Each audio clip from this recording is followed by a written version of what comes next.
So basically, let me start off general. The issue is debt, and the issue is debt to income. And the issue of debt is not just government debt. This time it's different. A book that I cited last time, which goes over country defaults over the last 2 centuries, maybe 3 centuries. How many? 8 centuries. Thank you. Can you imagine where that database came from? 8 centuries of sovereign defaults. I knew it was longer than 2. Basically, they make a point. The point they make is it's not just government debt relative to income that matters, but it's total debt relative to income that matters, because you and I individually have to service our own debt, and on top of that, via taxes, we got to service the government debt. So as far as the stress test of debt to income, it really is the total that matters.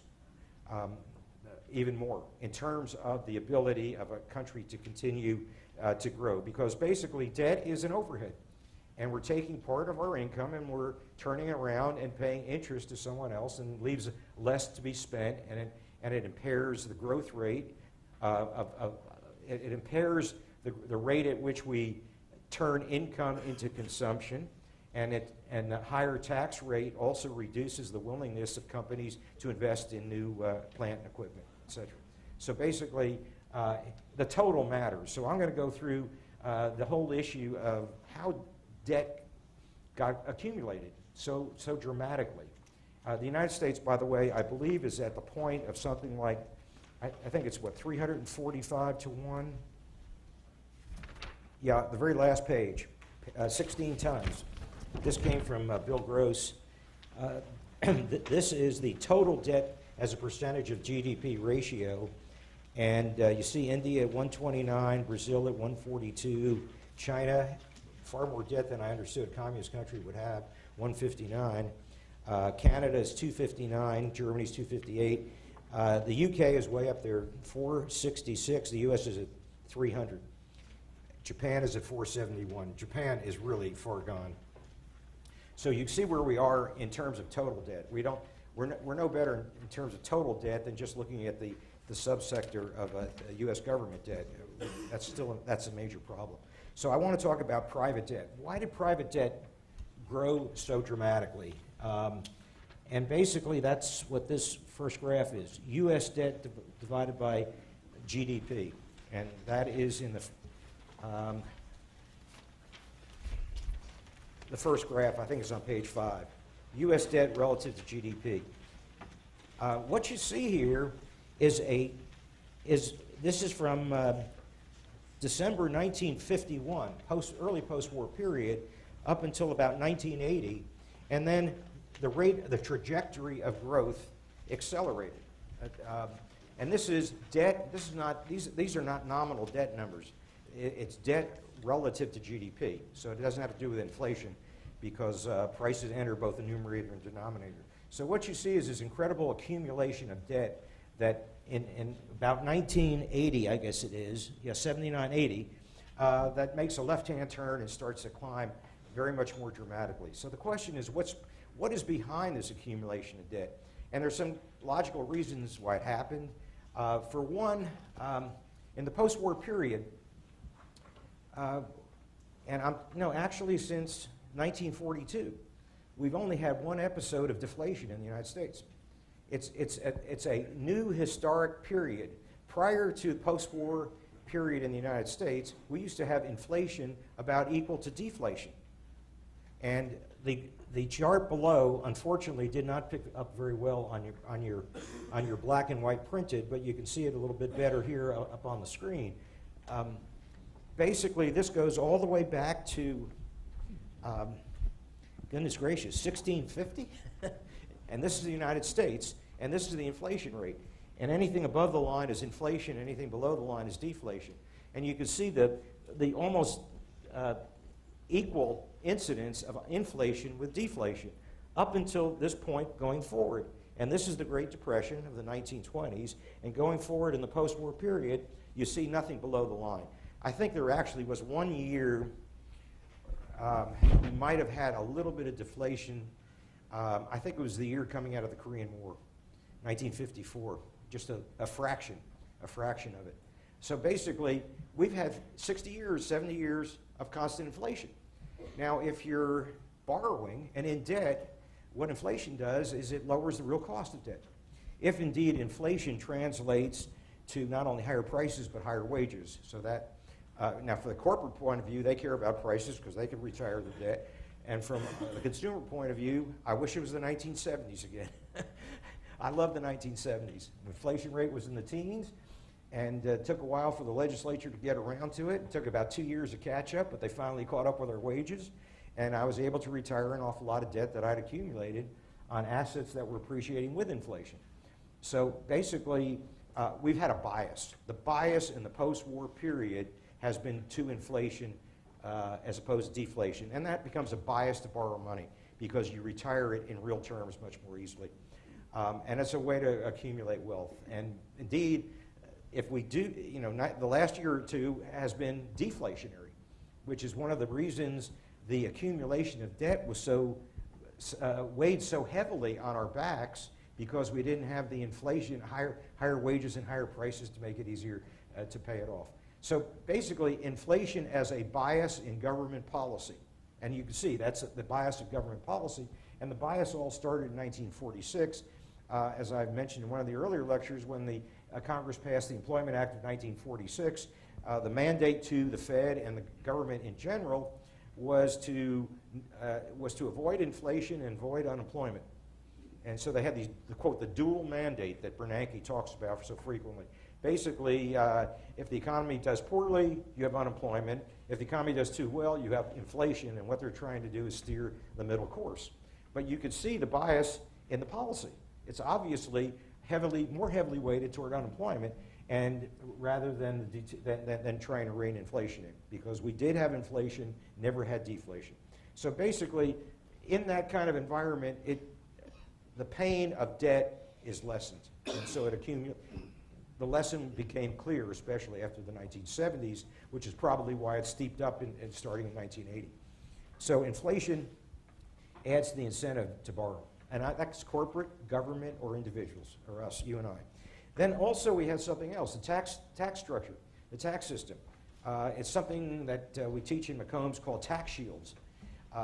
You have debt as a permanent part of the capital structure because it generates protection it generates more after-tax income because that source of capital is tax deductible, where dividends are not.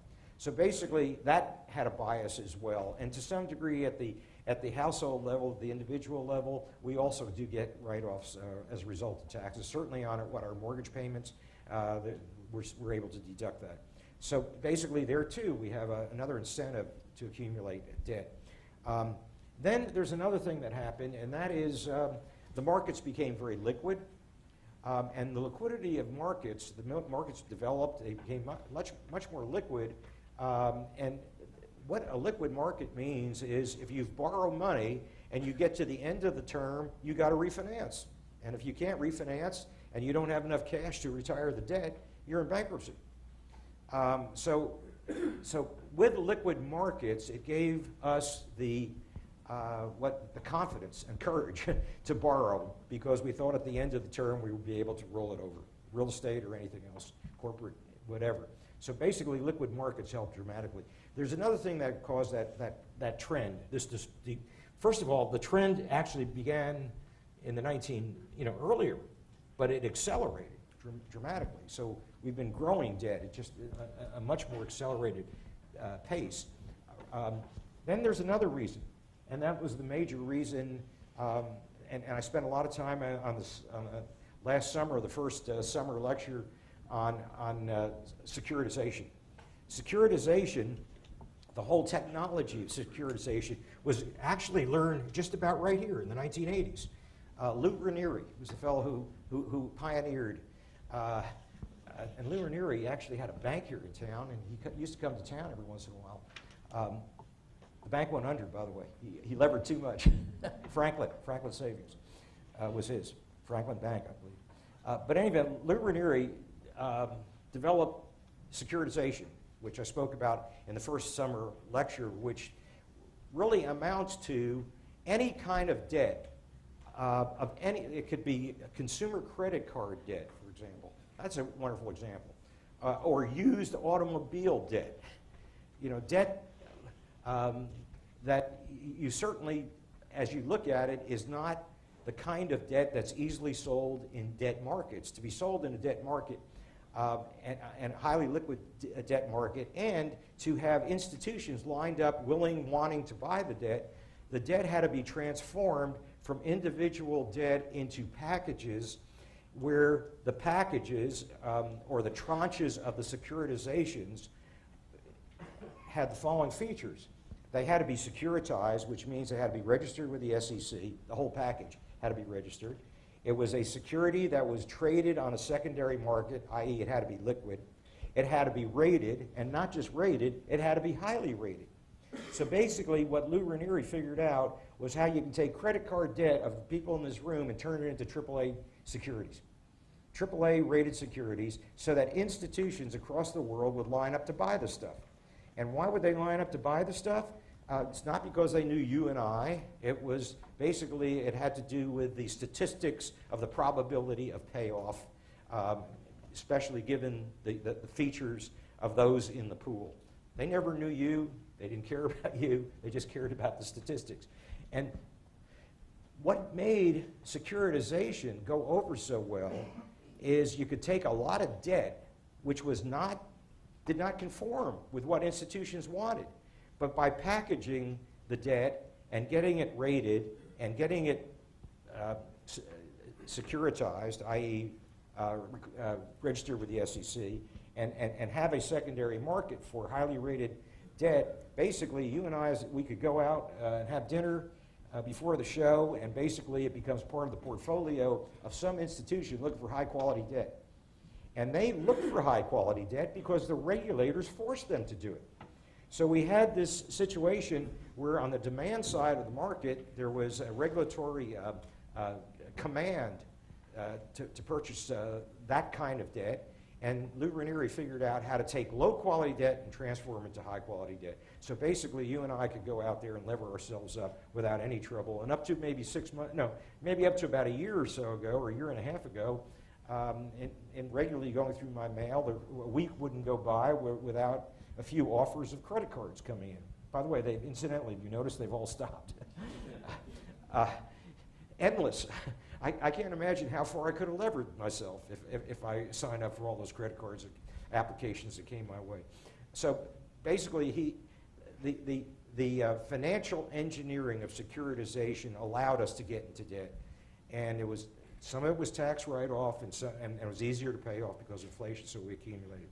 So basically, we have, what was the bill gross figure? 300% debt to income in the U.S., all told. And a lot of it is individual, because the U.S. government still is less than 100%. So 200%, 2 times GDP is still private debt. And there was a lot of incentives to extend debt and grow debt in the post-war period, especially since 1980. So that's the non-government sector. Then you have the government sector, the state debt and muni debt. That also grew. And the reason it grew, also same reasons, a lot of the same reasons. I guess some of that stuff could be securitized, it could be rated. And basically what also pushed muni debt and munis using debt as a means to provide services is the tax deductible treatment of the U.S. tax system. So basically the wind was behind their back as well. Incidentally, the muni market and the muni problem is growing. This year you didn't hear much about it because I believe the deficits of the state and local governments in the U.S. are about $250 billion. But you didn't hear about it this year because a large chunk of the first year of the federal stimulus money went to state and local governments to cover those deficits because it was the fastest way to get the money out there. But next year, the stimulus bill will not cover them, so anticipate when you open your tax appraisal on property. I went through an amazing situation last year. I had 2 pieces of property, both of which I paid about $300